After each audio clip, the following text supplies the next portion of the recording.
மே மாதத்திய ராசி பலன்கள். ரிஷபராசிக்கு கார்த்திகை 3 பாதங்கள், ரோகிணி 4 பாதங்கள், மிருகசீரிஷம் 2 பாதங்களை கொண்டது, முதல் 2 பாதங்களை கொண்டது ரிஷபராசி.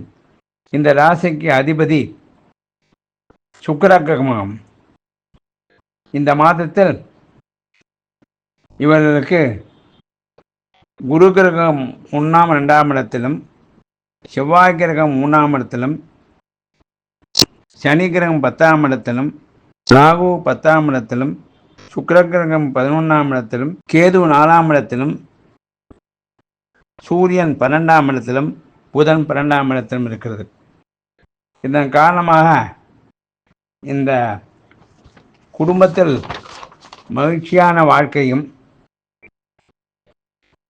தனவிருத்தியும் 11ஆம் இடத்தில் உள்ள சுக்கிரனால் திடீர் அதிர்ஷ்டம் ஏற்படும். அதை தவிர 10ஆம் இடத்தில் சனி இருப்பதால் இவர்களுக்கு உத்தியோகத்தில் உயர்வும், உத்தியோகத்தில் பணவரவும் ஏற்படும்.